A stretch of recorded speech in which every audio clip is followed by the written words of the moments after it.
श्री शिवाय नमस्तुभ्यम हर हर महादेव। देखिए दोस्तों, हम सभी को पता है कि कल दिनांक 24 जुलाई सोमवार के दिन श्रावण मास के शुक्ल पक्ष की षष्ठी तिथि है और कल सावन का तीसरा सोमवार भी पड़ रहा है।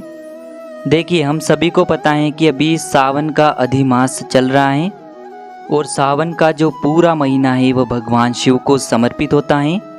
और यदि इसी सावन के महीने में सोमवार का दिन पड़ जाता है तो वह बहुत अधिक खास महत्व रखता है, क्योंकि सावन सोमवार का बहुत अधिक खास महत्व हमारे शास्त्रों में बताया गया है। तो दोस्तों, सावन के इसी सोमवार पर आपको मात्र शहद की 7 बिंदियों से एक ऐसा अचूक उपाय करना है जो आपके जीवन में चल रहे समस्त संकट और बाधाओं को दूर करने वाला है। साथ ही साथ यदि आपकी किसी भी प्रकार की मनोकामना है जो परिपूर्ण नहीं हो पा रही हैं तो उसे भी यह उपाय पूर्ण करने वाला है। देखिए दोस्तों, पूज्य गुरुजी की कथा को सुनकर के और समझ कर के आपको समझाने का पूरा प्रयास करूंगा।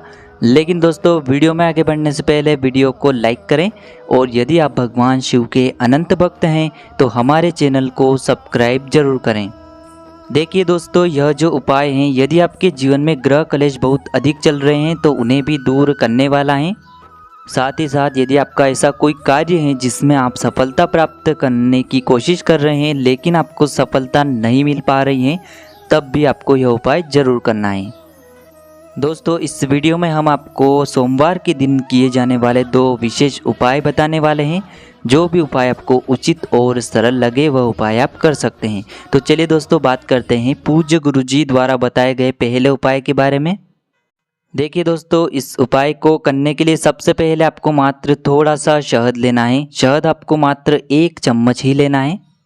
साथ में आपको एक बेलपत्र लेनी है। बेलपत्र कहीं से भी खंडित नहीं होनी चाहिए। यदि आपको बेलपत्र नहीं मिल पाती हैं तो आप शिवलिंग पर चढ़ी हुई बेलपत्र पुनः शुद्ध जल से धोकर के उपयोग कर सकते हैं। साथ में आपको एक तांबे के पात्र के अंदर शुद्ध जल ले लेना है। जल आपको अपने घर से ही लेना है, इस बात का भी आप विशेष ध्यान रखें। अब दोस्तों, इन सभी सामग्रियों को लेकर के पहुंच जाना है आपको भगवान शिव के मंदिर में। देखिए दोस्तों, इस उपाय को आप वैसे तो सुबह से लेकर के शाम तक किसी भी समय कर सकते हैं, लेकिन कल सावन का तीसरा सोमवार पड़ रहा है तो यदि इस उपाय को आप प्रदोष काल के समय करते हैं तो आपके लिए यह उपाय सर्वोत्तम सिद्ध होता है। दोस्तों, प्रदोष काल का जो समय है सूर्यास्त से 45 मिनट पहले और सूर्यास्त के 45 मिनट बाद तक रहता है, यानी कि यह जो 1.5 घंटे का समय होता है इसे हम प्रदोष काल का समय कहते हैं। यदि आपको प्रदोष काल के समय नहीं मिल पाता है तो इस उपाय को आप सुबह से लेकर के शाम तक किसी भी समय कर सकते हैं। देखिए दोस्तों, शहद जो है हमारे जीवन से जितने भी दुर्भाग्य हैं उन्हें दूर करता है और बेलपत्र जो है हमारे महादेव को अति प्रिय होता है।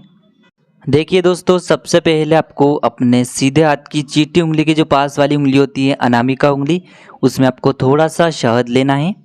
यदि आपको अनामिका उंगली की जानकारी नहीं है तो सामने आपको स्क्रीन पर दिखाया जा रहा है जो आपकी सबसे छोटी उंगली के पास वाली उंगली होती है उसे ही हम अनामिका उंगली कहते हैं।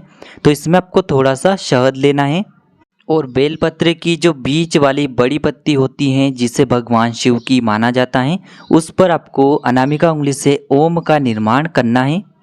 और बेलपत्र की जो अन्य 2 पत्तियां होती हैं उन पर आपको एक एक बिंदी शहद की लगा देनी है। एक बिंदी आपको माँ पार्वती के नाम की लगानी है, एक बिंदी आपको भगवान गणेश के नाम की इस बेलपत्र पर लगा देनी है।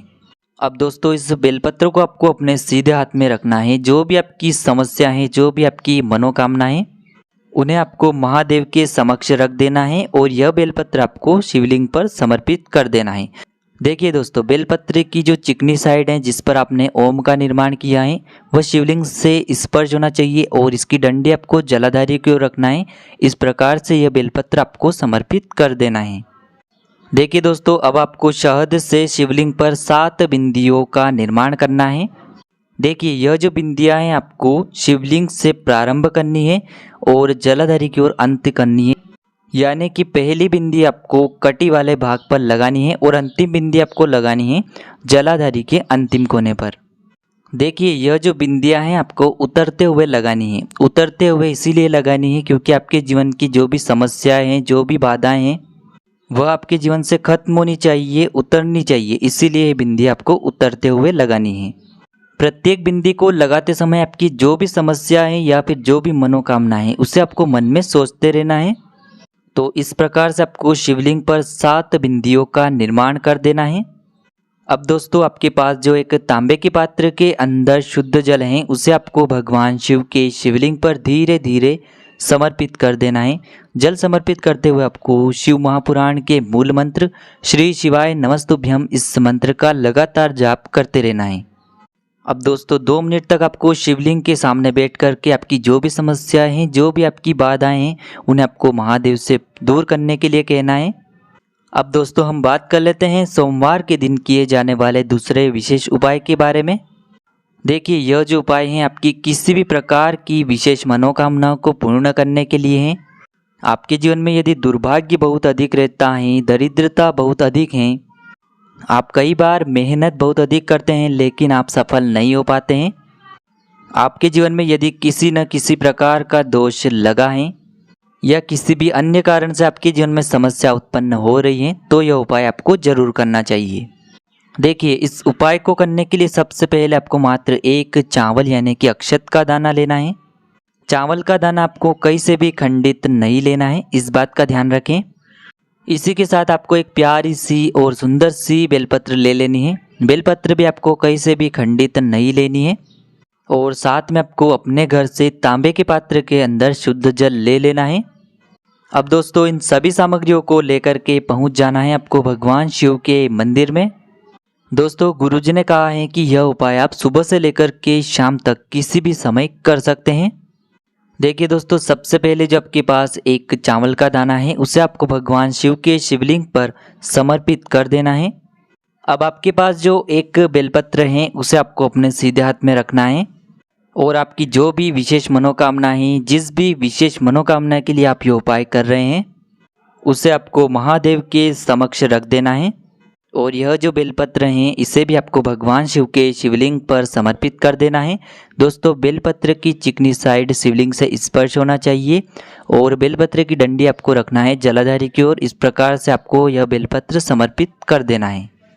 अब दोस्तों आपके पास जो एक तांबे के पात्र के अंदर शुद्ध जल है उसे भी आपको धीरे धीरे भगवान शिव के शिवलिंग पर श्री शिवाय नमस्तुभ्यम इस मंत्र का जाप करते हुए समर्पित कर देना है।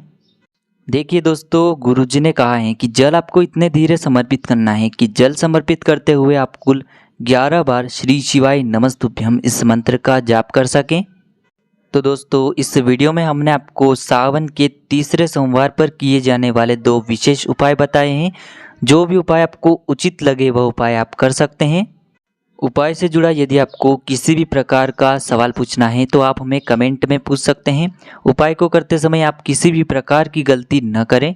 श्री शिवाय नमस्तुभ्याम। हर हर महादेव।